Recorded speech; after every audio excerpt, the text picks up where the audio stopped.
Hola, en esta lección me interesa tratar algunas aplicaciones de las funciones de Bessel, aunque habíamos comenzado justamente hablando de aplicaciones. Si revisan lo que vimos en las lecciones anteriores, comenzábamos resolviendo la ecuación de Laplace en coordenadas cilíndricas y vimos cómo aparece la ecuación diferencial de Bessel y hemos venido desarrollando algunos resultados acerca de estas funciones motivados por ese tipo de aplicaciones. Ya en la lección anterior hablé acerca de la forma en que las funciones de Bessel intervienen en la solución de la ecuación de Kepler. Algo que no mencioné y vale la pena simplemente tratar de paso es que Bessel, quien precisamente le dio el nombre a estas funciones, era un astrónomo de la primera mitad del siglo XIX y es famoso por haber sido el primero en poder determinar la distancia a alguna estrella distinta al Sol. En esta lección me interesa tratar diversas aplicaciones que van desde la mecánica elemental hasta algunas cosas relacionadas con la mecánica cuántica. El primer ejemplo que se va a tratar aquí tiene que ver justamente con las aplicaciones del tipo que los Bernoulli y Euler ya habían dado para estas funciones que fueron estudiadas por Bessel 100 años más tarde. Vamos a tratar las oscilaciones en un plano vertical de una cuerda colgante. Vamos a suponer que tenemos una cuerda que tiene un extremo fijo y de ese extremo cuelga la cuerda de tal forma que se puede mover libremente en un plano vertical. Para encontrar las ecuaciones de movimiento que van a llevarnos a la ecuación de Bessel justamente, vamos a comenzar por tratar algo que sirve de manera un poquito más general. Entonces aquí en este dibujo tenemos aquí en color azul una cuerda, vamos a imaginar que tiene cierta tensión y esa tensión no tiene que ser la misma en todos los puntos de la cuerda. Aquí lo estoy recalcando, señalando que la tensión depende del punto X en el cual nos estemos fijando. La idea es que vamos a considerar una cuerda flexible que se proyecta sobre el eje X de tal forma que cada punto de la cuerda le va a corresponder un determinado valor de la X. Entonces, lo que vamos a hacer es suponer que esta cuerda se desvía poco de coincidir con una recta horizontal. Aquí en el dibujo las cosas están entonces un tanto exageradas, precisamente para que se pueda apreciar lo que nos interesa ver, pero al final de cuentas vamos a estar interesados solamente en pequeñas desviaciones de una posición rectilínea. En el caso de una cuerda colgante, lo que eso querría decir es que finalmente vamos a estar interesados en pequeñas oscilaciones cercanas a la configuración vertical que tendría en reposo esta cuerda colgante. Entonces, aquí lo que hacemos es nos fijamos en este punto y tomamos en cuenta que como esta cuerda es flexible, entonces va a haber una cierta tensión que tiene que ser tangente a la cuerda misma. Si la cuerda fuera rígida, entonces sí podríamos tener fuerzas en otras direcciones, pero si la cuerda es flexible, entonces precisamente esa flexibilidad implica que la tensión tiene que estar en dirección tangencial a la cuerda. Lo que nos va a interesar es la fuerza neta que actúa sobre un trozo de la cuerda en dirección vertical, ya que lo que nos interesa es ver cómo se mueve esta cuerda hacia arriba y hacia abajo. Los movimientos hacia la derecha o hacia la izquierda van a ser insignificantes y no los vamos a tomar en cuenta en absoluto.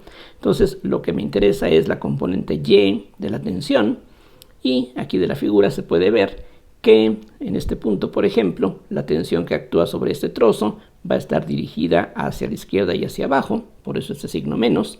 Entonces me fijo en la magnitud de la tensión y tendría que multiplicar por el seno de teta para obtener de esa tensión su componente vertical. Pero si estamos hablando de pequeñas desviaciones de una configuración recta horizontal, el seno y la tangente son prácticamente iguales entre sí, lo cual nos conviene utilizar porque la tangente de este ángulo se puede representar mediante la derivada de la función cuya gráfica es justamente esta curva en color azul. Entonces esto es lo que tendríamos. Ahora simplemente lo que hacemos es aplicar la segunda ley de Newton. Vamos a suponer que esta cuerda tiene una cierta densidad longitudinal de masa. Esta lambda representaría que tanta masa tiene la cuerda por unidad de longitud, y por lo pronto podríamos pensar que esta lambda no necesariamente es constante. Podríamos tener una diferente densidad en cada punto de la cuerda, pero al final de cuentas vamos a suponer que la lambda es constante, pero hay algunas partes en este desarrollo que tienen una aplicabilidad, una validez un poquito más general. Si tenemos aquí este trozo que va de x hasta x más h, su longitud no sería exactamente h, pero otra vez, si esta cuerda no se inclina mucho, prácticamente la longitud de este segmento sería h. Ese es el tipo de aproximaciones que mencionaba. Así es de que el producto de lambda por h sería aproximadamente la masa de este trozo de la cuerda, y la masa por la aceleración, y la aceleración pues es, de acuerdo con la definición elemental de mecánica, la segunda derivada de y con respecto a t. Aquí la y va a representar la posición vertical de este segmento. Entonces esa posición va a depender tanto de la x, porque para diferentes valores de x tenemos un desplazamiento distinto con respecto a la posición de equilibrio, digamos, y también va a depender del tiempo. Aquí lo que queremos justamente es hallar la ecuación de movimiento para este segmento de la cuerda. Entonces, de la segunda ley de Newton tenemos que la masa por la aceleración tiene que ser igual a la fuerza neta que actúa sobre este segmento, y lo que vamos a tener es que de un lado esa fuerza actúa hacia arriba a la derecha en este dibujo, mientras que la otra actúa hacia abajo a la izquierda. Y entonces lo que necesitamos es fijarnos en este producto evaluado en el punto de la derecha, que es lo que está aquí. Es decir, me fijo en el producto de t por la derivada de y con respecto a x. Como decía, la y depende tanto del tiempo como de x, así es de que esta derivada la ponemos como una derivada parcial. Y este producto lo evaluamos en este punto de la derecha para encontrar la magnitud de la componente vertical de la tensión que existe en este lado. Y a eso hay que restarle la magnitud de la componente vertical de la tensión que hay en el otro lado. Entonces, este producto, repito, se evalúa en puntos diferentes, y ahora lo que hacemos es simplemente dividir ambos lados de esta ecuación y tomar el límite cuando h tiende a 0. Del lado izquierdo, la h desaparece. Del lado derecho, como ustedes pueden ver, esto corresponde a la definición de la derivada parcial. Así es de que en el límite, el cociente de esta diferencia entre h nos da la derivada parcial con respecto a x de este producto, y esta es justamente la ecuación que aquí nos interesa. En el caso particular en el que la t es una constante, ¿qué es lo que tendríamos, por ejemplo, en el caso de una cuerda de un instrumento musical? Si pensamos en una guitarra, en un arpa, por ejemplo, prácticamente la tensión a lo largo de toda la cuerda sería constante, y en ese caso la t se puede sacar de la derivada, y esto es lo que se obtiene. Esta ecuación es una ecuación bastante bien conocida que se conoce como la ecuación de onda, pero esa no es la ecuación que nos interesa en este caso. Aquí, si estamos pensando ahora sí en una cuerda que está colgando, aquí en este diagrama precisamente se supone que tenemos la cuerda que tiene una longitud L, que está colgando de un punto que se encuentra precisamente a una altura L sobre el origen. Entonces lo que va a ocurrir es que en cada punto de la cuerda la tensión que hay allí corresponde básicamente al peso de la cuerda que queda colgando de ahí hacia abajo. Entonces, como este punto tiene cierta coordenada y, que correspondería otra vez prácticamente a la longitud de este segmento, entonces el peso de este segmento sería su masa, que es lambda por y es la distancia, repito, que hay de aquí para acá aproximadamente, por la aceleración de la gravedad. Entonces, la tensión que hay aquí sería esta expresión, no sería constante, depende de y. Los puntos que están más abajo tienen una tensión casi cero, mientras que los puntos que están más arriba están soportando el peso de toda la parte de la cuerda que se encuentra más cercana al origen. Entonces, sustituyendo esta expresión en la ecuación que habíamos encontrado antes, esta de aquí arriba, esto es lo que uno obtiene. Y si ahora pensamos, como decía antes, que lambda es una constante, es decir, tenemos la misma densidad en todos los puntos de la cuerda, entonces lambda puede salir de la derivada con respecto a y se va a cancelar, curiosamente, es decir, para lo que nos interesa a continuación, la densidad de esta cuerda no va a ser relevante, desaparece. Y lo que se obtiene es esta ecuación, como ustedes pueden ver. La g es constante, la podemos incorporar del lado izquierdo, y esa es la ecuación que uno obtiene, que es una ecuación diferencial parcial. Vean que la x, aquí noten que los papeles se han cambiado. Lo que antes en el análisis original representaba la desviación con respecto a la posición de equilibrio, que era la y, como función de x, ahora aquí es al revés. Aquí la y es la variable independiente y la x representa el desplazamiento que hay con respecto a la posición de equilibrio. Entonces, de la ecuación que teníamos dada anteriormente, aquí simplemente hemos cambiado los papeles para que se ajusten a esta forma de llamar a los ejes cartesianos. Y entonces la ecuación que tenemos, decía, es esta ecuación diferencial parcial. Para esta ecuación, lo que podemos hacer, como ya vimos desde la primera lección, es buscar una solución separable. Y de hecho, ya de inmediato, sin proponer todo el desarrollo habitual de la solución en separación de variables, aquí ya vamos a proponer que la x, que es función de y de t, sea un producto efectivamente de una función de y por una función de t, pero la función de t que estamos aquí proponiendo ya desde un inicio es una función coseno de omega t. Básicamente eso es lo que saldría si aplicamos la técnica de separación de variables, es decir, obtendríamos dos ecuaciones diferenciales ordinarias por separado, una de las cuales es esta que está aquí, y la otra es precisamente la ecuación cuyas soluciones son senos o cosenos. Aquí vamos a tomar un coseno, lo cual no significa ninguna pérdida de generalidad, porque sin importar si tenemos un seno o un coseno o una combinación lineal de esas cosas, entonces al derivar con respecto al tiempo dos veces, lo que obtenemos es simplemente menos omega cuadrada por la misma función. Por eso es que esta segunda derivada se reemplaza por un menos omega cuadrada. Entonces, lo que teníamos aquí como una ecuación diferencial parcial, una vez que ya hemos especificado esta dependencia en el tiempo, se convierte en una ecuación que solamente involucra a la variable independiente y a esta a, que sería la amplitud de las oscilaciones que tendría la cuerda, que depende de y. Entonces, esa es la ecuación que se obtiene, y esta es una ecuación para la a como función de y, que como ustedes pueden ver es una ecuación de segundo orden, lineal, homogénea, pero de coeficientes variables. Sin embargo, esta ecuación no es la ecuación de Bessel.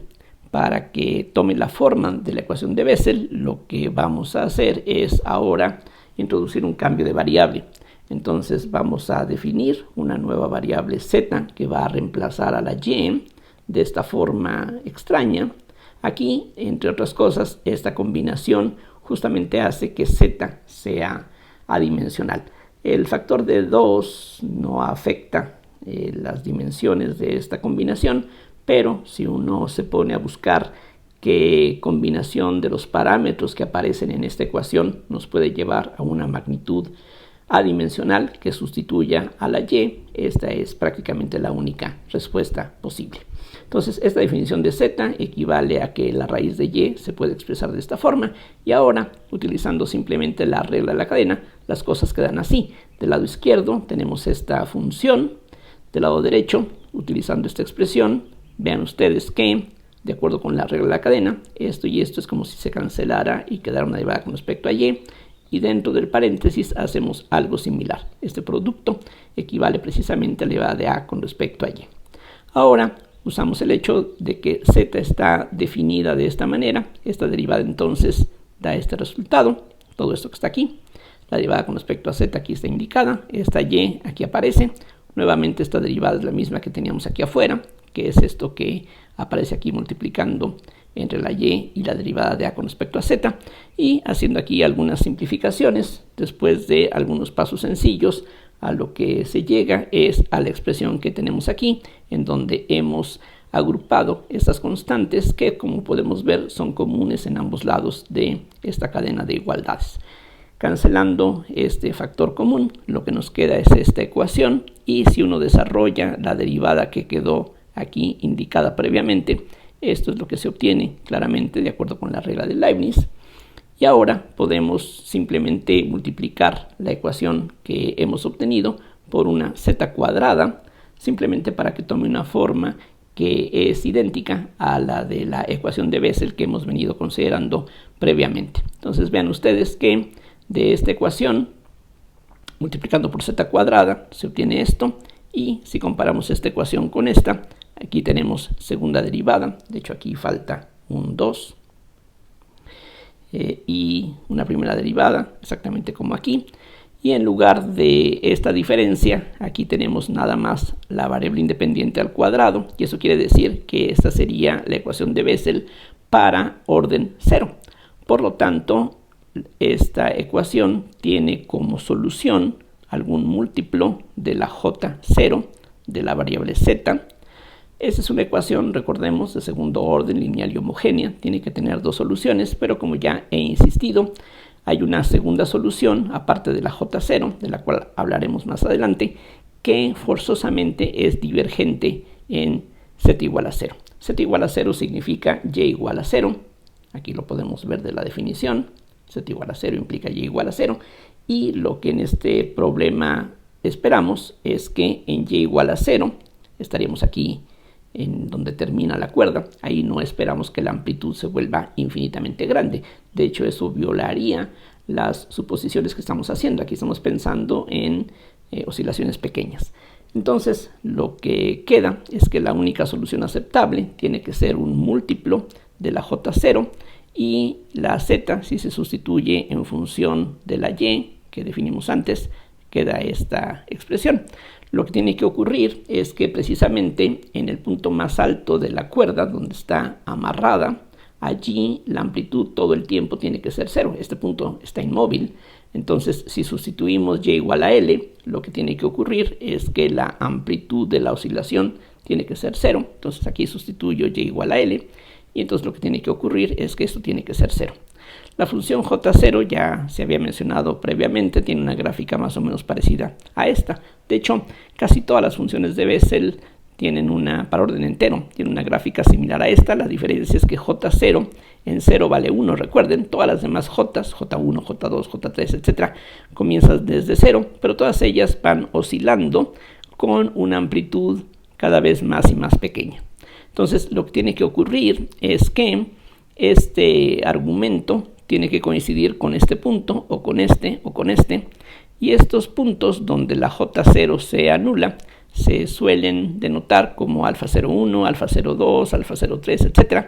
En general, alfa 0i va a ser el iésimo 0 de J0. Entonces, simplemente nos fijamos en donde cruza la gráfica de esta función el eje horizontal, y lo que tiene que ocurrir es que esta expresión tiene que ser alguna de esas cantidades que aquí están tabuladas con cierto grado de precisión.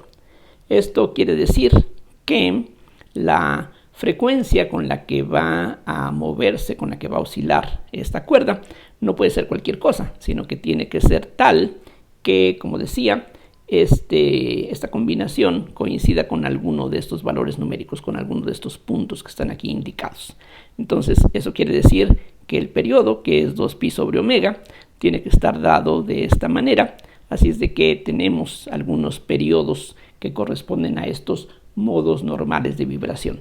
Hay que recordar que un modo normal de vibración para cualquier sistema mecánico es aquel movimiento en el que todas las partes del sistema se mueven con la misma frecuencia. Entonces, por ejemplo, si nos fijamos en el modo más bajo, es decir, cuando esta expresión corresponde a este valor numérico, entonces lo que vamos a tener, si vemos la cuerda, sería una cosa como esta. Es decir, la cuerda va a estar oscilando de un lado hacia el otro, va a estar yendo y viniendo, pero todos los puntos de la cuerda van a ir manteniendo este mismo perfil, simplemente va aumentando y disminuyendo la amplitud en forma simétrica a ambos lados de la vertical.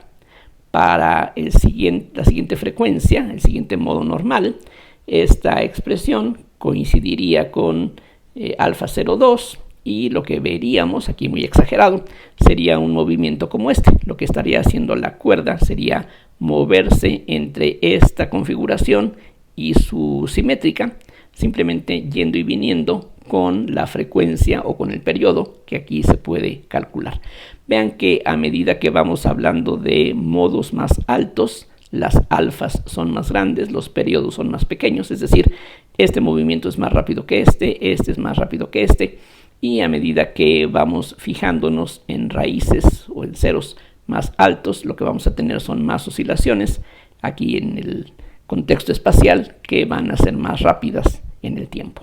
Aquí simplemente para tener una idea de numéricamente qué estamos hablando, si por ejemplo pensamos en una cuerda de longitud 1, no importa de qué material sea, de qué densidad sea, mientras sea algo uniforme, entonces sustituyendo este valor numérico aquí, pensando que hacemos el experimento en la superficie terrestre, donde la G es aproximadamente 9.8 metros por segundo cuadrado, resulta que el periodo es aproximadamente 4.01 segundos entre alfa 0i, y esas alfa 0i corresponden a las cantidades que ya se señalaron previamente, y aquí están tabuladas los valores más pequeños de esas alfas. Entonces, por ejemplo, para este modo en donde la cuerda oscila entre esta posición y esta otra, yendo y viniendo todos al mismo tiempo, entonces allí lo que tendríamos sería un periodo que es un poquito menor a 2 segundos. Y así podemos ir aquí sustituyendo los valores numéricos para determinar los periodos de oscilación de esta cuerda. Entonces aquí vemos cómo las funciones de Bessel, en este caso, bueno, solamente aparece la J0, no se permiten otros valores del índice y mucho menos valores que no sean este 0 que es entero. Aquí no estamos hablando de un problema similar al de la ecuación de Laplace que vimos al principio de estas lecciones, pero históricamente como decía, es el tipo de problemas que llevó a los Bernoulli, en particular a uno de los Daniel Bernoulli, aparte de que hubo varios Bernoulli que fueron bastante importantes en el desarrollo de la física y de las matemáticas. También hubo dos que se llamaban Daniel, así es de que eso complica un poquito más el atribuir o el identificar cuál es cuál, aunque obviamente sí se sabe cuál fue el que hizo estos estudios, pero bueno, el problema es que hay esta coincidencia en los nombres. La siguiente aplicación que vamos a ver es muy cercana a lo que acabamos de tratar, excepto de que en lugar de que estemos hablando de una cuerda, aquí vamos a hablar de una membrana. Entonces, lo que finalmente nos interesa es una membrana circular. Entonces, imagínense, por ejemplo, una membrana de un tambor que tiene su borde fijo, y esta membrana tiene cierta densidad superficial, es decir, cada centímetro cuadrado va a tener una cierta masa, por supuesto. Y lo otro que va a ser importante aquí es la tensión que tenga esta superficie. Y esa tensión se le conoce como tensión superficial. Suena, ¿verdad? Tenemos una densidad superficial y una tensión superficial. El nombre de tensión superficial no es muy afortunado, porque normalmente si pensamos en una tensión, por ejemplo en una cuerda, una tensión tiene unidades de fuerza. Esta tensión superficial, en cambio, tiene unidades de fuerza por unidad de longitud. Para entender a qué se refiere este término que se emplea comúnmente en la física elemental, vamos a imaginar, piensen ustedes en un trozo de un globo que está inflado. Entonces aquí tenemos un trozo. Entonces, si nosotros hiciéramos un corte sobre esta superficie, lo que sabemos es que va a tratar de separarse de inmediato esas dos partes que estaban originalmente unidas. Aquí al cortar se van a separar porque hay una fuerza que tiende justamente a hacer eso, a separar estos bordes, precisamente porque la superficie tiene cierta tensión, está tensa. Entonces la fuerza con la que jalan estos dos lados en direcciones opuestas y perpendiculares a este segmento se puede expresar como el producto de la tensión superficial por la longitud de este segmento. Es decir, la tensión superficial es la fuerza perpendicular sobre la longitud. Es el análogo de la presión. Recordemos que la presión es fuerza sobre área. Bueno, en este caso estamos hablando de fuerza sobre longitud. Las unidades de la tensión superficial entonces podrían ser, por ejemplo, newton sobre metro. Ahora, en lugar de pensar en un corte como este, vamos a pensar en un trozo de una membrana. Entonces aquí piensen ustedes en una membrana tensa que puede tener cualquier forma. Es decir, si tiene un borde que es una curva plana, pues entonces quizá adopte una forma plana. Pero si tenemos aquí nosotros una membrana flexible, tensa, pero con un borde que está alabeado, entonces pues la superficie misma va a ser una superficie alabeada. Y nos fijamos aquí en un trozo que no tiene que ser algo parecido a un círculo. Aquí simplemente es un trozo arbitrario. Vamos a suponer que esta superficie está dada como la gráfica de una función z igual a f de xy. Y lo que sabemos de cálculo en varias variables es que un vector normal a esa superficie se obtiene de esta manera.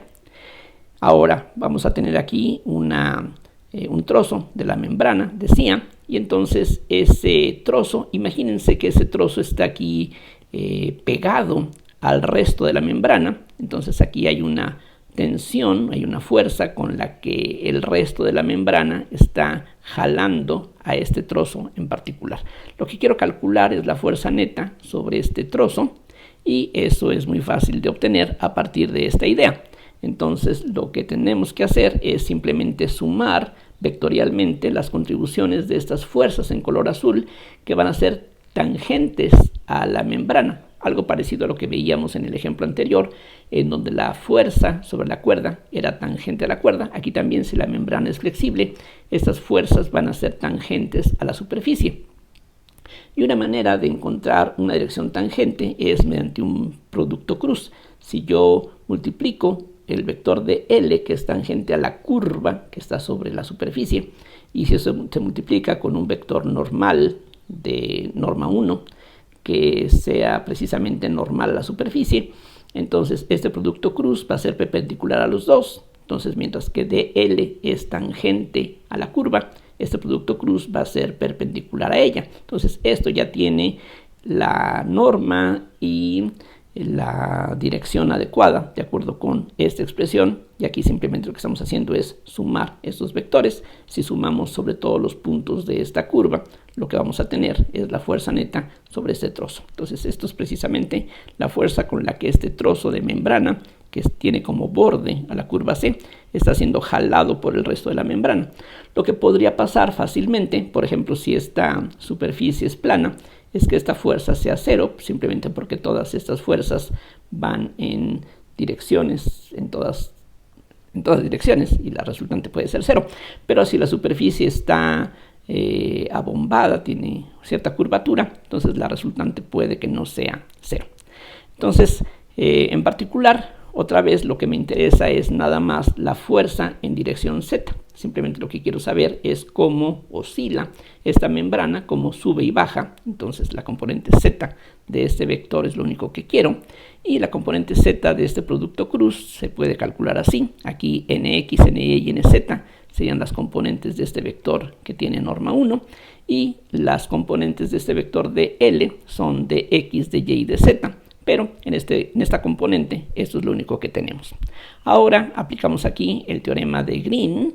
Vean que esta curva aquí solamente involucra a las variables, esa integral de línea pues solamente involucra a las variables x y y. Entonces podemos aplicar el teorema de Green, y eso entonces nos lleva a esta diferencia de parciales. Aquí ya estoy suponiendo que la tensión es constante. Esto que está aquí sería válido aun si la T fuera diferente en cada punto. Eso podría pasar si esta membrana fuera de un material no homogéneo, pero vamos a suponer que la membrana que nos interesa es algo perfectamente homogéneo, tiene la misma densidad en todas partes y tiene la misma tensión en todas partes. Es algo diferente a lo que vimos en el caso de la cuerda colgante, donde la tensión en cada punto de la cuerda es algo diferente. Aquí no, aquí queremos que la T sea constante, la podemos sacar de la integral, y entonces, utilizando el teorema de Green, repito, llegamos a esta expresión.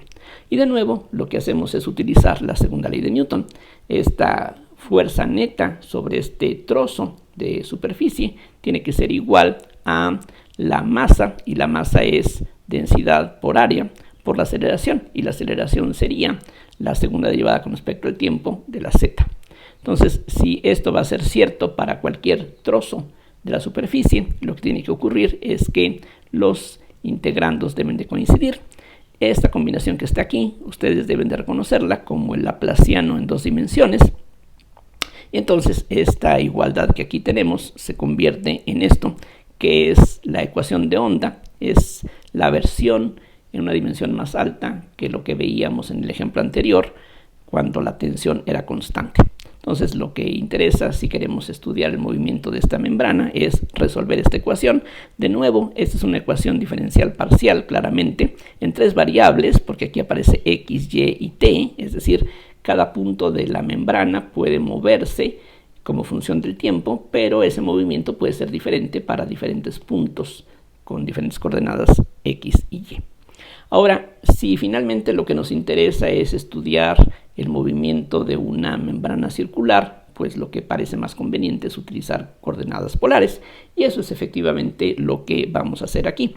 Entonces, el laplaciano en dos dimensiones, esto ya lo estuvimos practicando, tiene esta forma, este término aquí aparece, y de nuevo esta ecuación se puede resolver por separación de variables. Aquí hay tres variables, r, θ y t. Entonces podemos buscar soluciones que dependen de r, de θ y de t, pero de nuevo podemos abreviar el camino porque como aquí las variables θ y t no aparecen explícitamente, las soluciones tienen que ser de esta forma necesariamente: senos, cosenos o combinaciones lineales de senos y cosenos, o exponenciales imaginarias de mθ y de omega t. Bien, entonces al sustituir esta expresión aquí arriba, lo único que nos queda es una ecuación para la función desconocida r. Vean que las otras funciones son bastante elementales. Y aquí no es difícil darse cuenta de que lo que se obtiene tiene ya de inmediato, sin tener que hacer muchos cambios de variable. Esto ya tiene la forma de la ecuación de Bessel, pero para que coincida con la forma estándar que hemos tratado previamente, lo que conviene hacer es identificar esto con x cuadrada. Y esa definición es la que entonces necesitamos. De hecho, aquí nuevamente, esta combinación de estas cantidades hace que la x sea adimensional. La r tiene unidades de longitud, omega tiene unidades de 1 sobre tiempo, sigma tiene unidades de masa sobre área, y esta t, como decía, tiene unidades de fuerza sobre longitud. Uno puede convencerse de que todo esto es algo adimensional, y de esta ecuación fácilmente se ve que obtenemos esta ecuación. En este caso, a diferencia del problema de la cuerda colgante, aquí podemos tener cualquier valor de la m, pero esta m tiene que ser un número entero para que la función sea univaluada. Es decir, otra vez, cuando tenemos la membrana, y aquí la podemos ver abajo, si tenemos esta membrana, entonces lo que queremos es que cada punto de la membrana suba y baje si le golpeamos para que vibre, pero lo que esperamos es que en algún punto de este disco, si nosotros damos la vuelta, regresamos al mismo punto y tendríamos que tener el mismo valor de la amplitud. Entonces eso quiere decir que tenemos que tener funciones que sean periódicas, y eso es lo que fuerza a que esta m sea un número entero. Entonces, otra vez, aunque esta ecuación tiene dos soluciones linealmente independientes, la única que interesa es la función de Bessel de primera clase. La otra, que se llama función de segunda clase o una combinación de ellas, sería divergente en el origen, y aquí no hay razón para que la amplitud sea infinitamente grande en el origen. De hecho, otra vez estamos aquí pensando en pequeñas desviaciones de la posición de equilibrio. Lo que tiene que ocurrir además es que en el borde de esta membrana, allí los puntos de la membrana no deben de desplazarse. Eso quiere decir que si sustituimos r igual a, pensando que a es el radio de la membrana, entonces esto tiene que ser 0 todo el tiempo. Estos puntos del borde no se deben de mover, y entonces el argumento de esta función, una vez que sustituimos r por a, tiene que darnos 0. Y como mencionaba antes, lo que tenemos es que las funciones de Bessel típicamente tienen gráficas como esta. Esta sería algo así como la gráfica de la J1, es decir, comienza en 0 y después va haciéndose 0 en diferentes puntos que se denotan de esta manera. Alfa mi es el iésimo 0, de la función jm. Entonces esto que está aquí tiene que ser alguno de esos puntos donde la función de Bessel jm se anula. Esto que está aquí tiene un significado geométrico, físico muy directo. Si nosotros golpeamos esta membrana para que oscile, entonces si la logramos hacer vibrar en alguno de estos modos normales de vibración, lo que veríamos si vemos de perfil esta membrana sería justamente oscilaciones como esta, ya sea que la A sea este punto, es decir, que simplemente tengamos aquí algo abultado y cero en la frontera, o para otro modo distinto podríamos tener que la A llega hasta aquí, entonces vamos a tener que hay un máximo y un mínimo en este recorrido del origen hasta el borde, o tal como está aquí ilustrado, podríamos tener que la A llegue hasta este punto, y en este caso vamos a tener aquí varias crestas y valles a lo largo de la dirección radial. A medida que vamos fijándonos en valores de I más grandes, vamos a tener más oscilaciones, por así decirlo, de la membrana a medida que nos vamos acercando hacia el borde. Entonces, aquí tendríamos una forma física de ver las gráficas de las funciones de Bessel. Aquí vean que tanto como en el problema de la cuerda vibrante que cuelga en el caso anterior, aquí también tendríamos una forma de visualizar directamente estas gráficas de las funciones, a diferencia de lo que pasaría si estamos pensando en el potencial electrostático, donde las cosas no son tan fáciles de ver en forma directa. Para terminar, vamos a ver un ejemplo muy distinto, porque los dos ejemplos que acabamos de tratar, de la cuerda colgante y de la membrana vibrante, son problemas que se han tratado mediante el uso de la segunda ley de Newton. Aquí, en cambio, vamos a hablar acerca de la ecuación de Schrödinger para una partícula que se mueve en una sola dimensión en un campo uniforme. Piensen en un campo como un campo gravitacional o un campo eléctrico uniforme que tenga la misma intensidad a lo largo del eje X. Entonces, aquí lo que necesitamos, simplemente sin entrar en muchos detalles sobre la interpretación, que es la parte delicada de la mecánica cuántica, lo que hay que decir es que esta es la ecuación de Schrödinger para una partícula que se halle en el espacio tridimensional. Este laplaciano sería el laplaciano tridimensional, tal como veíamos en la primera lección. M es la masa de la partícula, tal como la entendíamos en la mecánica newtoniana. Y esta psi es lo que se llama la función de onda de la partícula, que tiene que ver con la probabilidad. De hecho, su módulo al cuadrado nos da la densidad de probabilidad de encontrar a la partícula en algún punto del espacio en un cierto instante. Esta B es el potencial, tal como se entiende en la mecánica lagrangiana o hamiltoniana, que sustituye a la fuerza. Aquí, a diferencia de lo que ocurre en la segunda ley de Newton, donde la fuerza es un objeto fundamental, aquí lo que necesitamos hacer es pensar que la partícula se mueve en un cierto potencial que está representado por esta B. Para el caso de un campo uniforme, esta B sería algo de este tipo. Recuerden, por ejemplo, que la energía potencial gravitacional en un campo gravitacional uniforme es masa por gravedad por altura. Es algo directamente proporcional a una de las coordenadas cartesianas.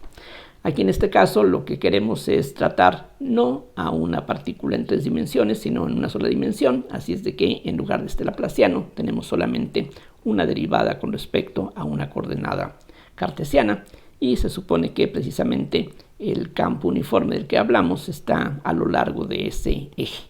Entonces, la ecuación de Schrödinger, que en 3 dimensiones tiene esta forma, para una dimensión tomaría esta forma. Esto es una idealización. Realmente no tendríamos algo exactamente como eso en la realidad, pero es una aproximación que, como muchas otras, resulta bastante útil. Esto, de nuevo, es una ecuación diferencial parcial. Vean, aquí lo que tiene de peculiar es que de un lado aparecen segundas derivadas y del otro lado aparecen primeras derivadas. Además, algo que la hace diferente a las ecuaciones anteriores es la presencia de esta i. La función de onda tiene que ser forzosamente algo complejo. Aquí también esta ecuación se puede resolver por separación de variables, proponiendo una solución que sea el producto de una función de x por una función de t, pero debido a que la t no aparece aquí en forma explícita, podemos abreviar y simplemente proponer una solución de esta clase. Esto va a ocurrir siempre así. Esta E tiene un significado físico y correspondería a la energía del estado que vamos a determinar al resolver la ecuación. Si uno sustituye esta expresión aquí arriba, esto es lo que uno obtiene después de cancelar este factor que sería común en todos lados. Y esto ahora es una ecuación diferencial ordinaria de segundo orden, lineal, homogénea, pero que tiene aquí un coeficiente variable. Vean que esto es constante y esto es constante. Aquí la E es una constante de separación que, como decía, corresponde a la energía de la partícula. Aquí, como en casos anteriores, conviene utilizar variables adimensionales. La X se supone que tiene unidades de longitud y, de nuevo, combinando los parámetros del problema, uno puede darse cuenta de que esencialmente esa es la única combinación que nos da algo adimensional. Este 2 es totalmente opcional. Este 2 no tiene dimensiones, pero los demás factores tienen que entrar justamente de esta manera para que tengamos algo sin dimensiones. Si uno entonces sustituye este cambio de variable, es decir, si uno expresa las derivadas en términos no de x sino de y, esto es muy sencillo porque este factor es constante. Lo que se obtiene de esta ecuación es esto que está aquí. Y ahora, cancelando los factores comunes, lo que queda es precisamente una ecuación extremadamente simple en apariencia, y definiendo esta constante como epsilon, entonces lo que nos queda es una ecuación que tiene una forma, pues repito, bastante sencilla. La segunda derivada de phi con respecto a y menos y por phi es igual a menos una constante por phi. Esto todavía se puede simplificar más si uno hace otro cambio de variable. Recuerden, esta y es adimensional, lo mismo que esta epsilon, z es adimensional, y mediante este cambio de variable uno hace desaparecer la epsilon. Aquí quedaría escondida debajo de la alfombra. Entonces, esa es la ecuación que nos queda resolver. Esto vino de la ecuación de Schrödinger. Esta ecuación, de hecho, tiene un nombre propio. Se le conoce como la ecuación de Airy. Esto, por ejemplo, aparece en la óptica, pero en este caso la estamos encontrando en este contexto relacionado con la mecánica cuántica. Aquí lo que hay que hacer es algo un tanto más complicado que lo que vimos en los ejemplos anteriores. Aquí necesitamos no solamente hacer ahora un cambio en la variable independiente, esta z, sino que también tenemos que hacer un cambio en la variable dependiente, que es esta phi. Resulta que hay que proponer que esta phi sea z a la 1/2 por una función de este argumento. Y aquí están los detalles. Si uno se pone a sustituir esta expresión aquí dentro, hay que calcular la primera derivada. Todo es muy elemental, simplemente regla de la cadena, regla de Leibniz. La segunda derivada es esto que aquí se ve. Y todo eso tiene que ser igual a menos z por la phi, que se ha propuesto de esta manera.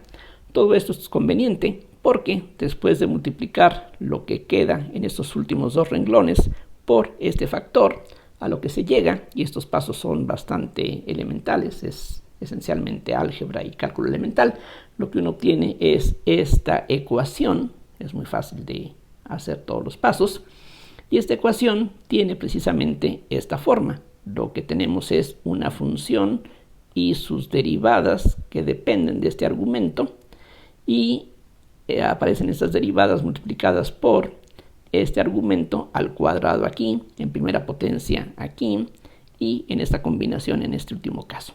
Entonces, esto lo que nos dice es que esta función f se relaciona con una función de Bessel, curiosamente de orden 1/3. Entonces, este ejemplo es muy interesante porque nos muestra que no solamente los órdenes 0 o entero se pueden encontrar en aplicaciones, sino que también tenemos órdenes que no son enteros, y aquí curiosamente este valor de 1/3, este 1/9 es precisamente 1/3 al cuadrado o menos 1/3 al cuadrado, como quieran, y eso entonces hace que la solución general de esta ecuación pues sea una combinación lineal de j 1/3 y j menos 1/3 multiplicado por este factor que era parte de la proposición que se hizo aquí en un principio. La phi, que tenía que ver con la función de onda, es z a la 1/2 por esta función. Esta es la que está relacionada directamente con las funciones de Bessel, y se necesita agregar este factor, como ya vimos, para transformar esta ecuación, que era muy sencilla, en la ecuación de Bessel. Aunque esta ecuación es sencilla, aquí conviene relacionar la ecuación con la ecuación de Bessel porque ya llevamos todo el problema a un contexto mucho más amplio y que podemos estudiar en forma general. Entonces, aquí lo que podríamos hacer es regresar a las variables originales. Acuérdense que esta z sustituyó a la y sustituyó a la x, así es de que ya al final queda una expresión bastante más complicada, pero finalmente tenemos la solución de la ecuación. Aquí, simplemente para terminar, vale llamar la atención en el hecho de que aquí lo que estamos haciendo es tratar el problema cuántico de una partícula, por ejemplo, en un campo gravitacional uniforme, algo que en física elemental sería una caída libre. Aquí precisamente de eso estamos hablando. Esto sería la descripción de una caída libre de una partícula cuántica. Pero mientras que una caída libre en la física elemental es de lo más elemental, efectivamente, uno lo estudia desde la secundaria, la preparatoria y lo ve una y otra vez, aquí en cambio la solución, como acabamos de mostrar, es algo relativamente más complicado utilizando estas funciones especiales. Entonces, el caso de las funciones de Bessel es bastante peculiar porque estas funciones aparecen en muchos problemas. Quizás serían las funciones que podríamos decir más versátiles en ese sentido. Ya más adelante podemos hablar acerca de las funciones de Legendre, de Hermite, de Laguerre, pero son funciones que tienen una menor aplicabilidad que las funciones de Bessel, que aquí ya hemos visto aparecen en diversas aplicaciones de la física. Bueno, con esto quiero terminar por ahora. Muchísimas gracias por su atención como siempre. Hasta luego.